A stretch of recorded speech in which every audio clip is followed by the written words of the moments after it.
Libra, welcome to your reading for Mercury Retrograde in Gemini. That starts today. This is my first time doing a series where I read for all of the zodiac signs, so please let me know what you think about it. If there's a way you'd rather see it done, to see how the spread was put together, I have a small handful of posts over on my Patreon. It is bonus content, it is patron only, but if you are interested in that sort of thing, bonus content, early content, monthly live stream, any sort of little extras, they're all listed over there if you want to check it out. To book a reading, head to the website, including this one. This can be done as a mini reading. If you choose to do the spread for yourself, please put it on social media, tag me, let me know what you think. So this is a 3-card spread, but we are doing this as 5 because I am adding in the Signifier, which is the card that represents you, and the Shadow card, which is the bottom of the deck, and it's just meant to tie up loose ends. Okay, so we are starting with a card that represents you, and that is the King of Swords. I'm seeing a lot of similar cards today. Now, the King of Swords is a card of planning. The thing is, the Kings and the Swords both have the logical aspects, very brain-centered, very creative planning, problem-solving, working there. And when we see this, because we don't have the other elements to balance it out, we do run into trouble where we have overthinking, over-planning, and not having much action or emotion to that. Libra, being air sign, does, I think, lend itself to some of these. We also have the confusion that comes up around Mercury retrogrades, but it is a card that talks about being maybe a little too much in your head and asks you to come into the rest of the world for a little bit. Whether this feels like you or not, it's always good to make sure you're grounded. If it does feel like you, then I encourage you to continue for the rest of the reading, as it is probably meant for you. The first question is, how can I collect my ideas and choose my words? And we have the High Priestess. Now, this is a card of intuition, a card of connecting with our higher selves, of allowing information to flow through us. She is the gatekeeper to the other side. She has also built herself a little bit of a tower. As such, there's that feeling of turning inward.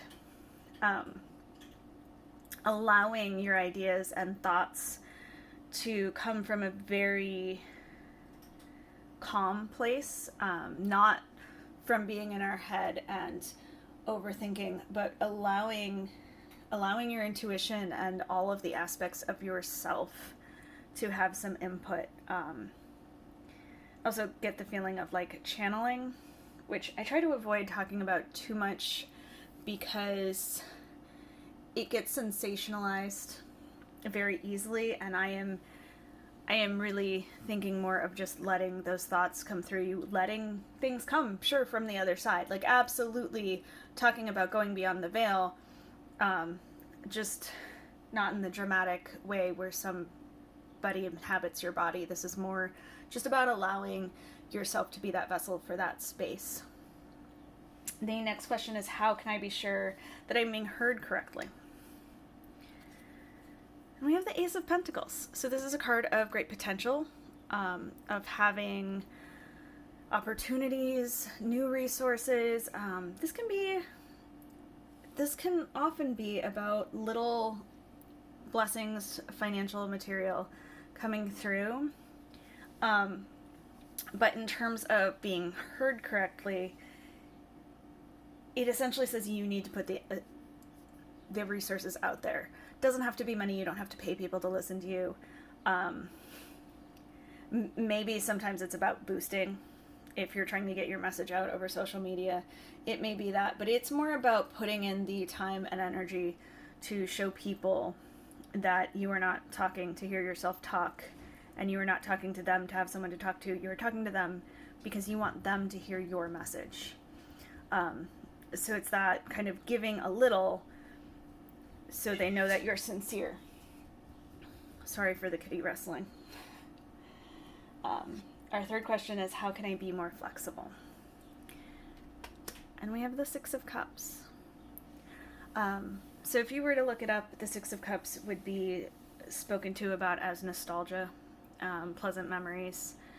And I do think bringing pleasant memories with you can help you maintain that. But in this deck, I always see it more as reminding you that love should be reciprocal.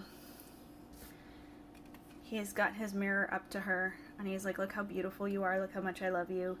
And it generally asks that you find somebody that if you are pouring that love in, and it doesn't have to be romantic, this is any relationship, you are getting that back. And applying that to a way that you can be more flexible is essentially to be more flexible in understanding what love looks like to other people. The thing about the retrograde, and the reason we ask these questions in particular, are the shakeups in things like communication. And if we believe that love has to look one way, our way, then we won't necessarily see it when someone else is showing it. Now, it doesn't mean that your way shouldn't be honored. You absolutely, if you have something that you need to feel loved, that should be communicated to the other person. Just don't think that that is the limit. And don't think that that's the only valid way. Because if you are feeling that way, if you are feeling that you're not as loved because somebody else is not showing you the same way that you would, they may be feeling that way too, because you're showing it your way. Not a huge fan of the 5 love languages. I think they're a great starting point, but they're very basic, and the history of them is a little much. But there is a starting point there, right? Just because you see something as showing your love doesn't mean it's being felt that way. And just because it doesn't feel that way to you when someone is showing their love, it doesn't mean that they aren't. So part of getting to know people and their communication styles is getting to know what love looks like for them. And I say that because while your communication, when we started with the channeling, we also very much went into having to invest in somebody before they can properly hear you. That is part of that. You need to understand how they communicate and how they love before you can show them that you have that communication and that love. Moving on to the shadow card. We have the 9 of Wands. So this is generally a card of grit and determination, and I am going to go into that a little bit, but in this deck it's very much a card of reflection. Looking back to see how you got where you're going and finding the ways to apply the positives and let go of the other aspects. But here I am really feeling that more traditional meaning of grit and resilience. The thing about the Wands cycle is that we are heading towards a vision.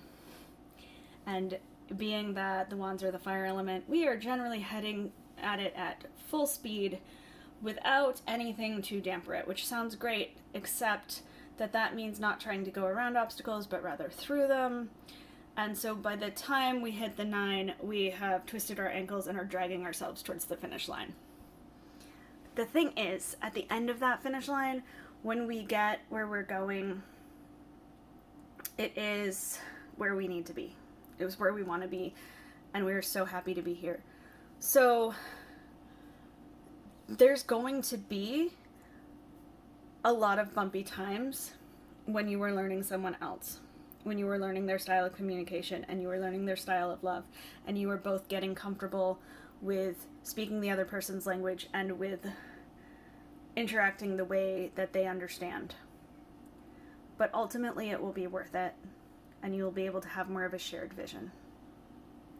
So I hope that this made sense. I didn't clarify anything because to me it seemed like a very straightforward kind of theme, but please let me know if you have any questions or if anything didn't feel right. And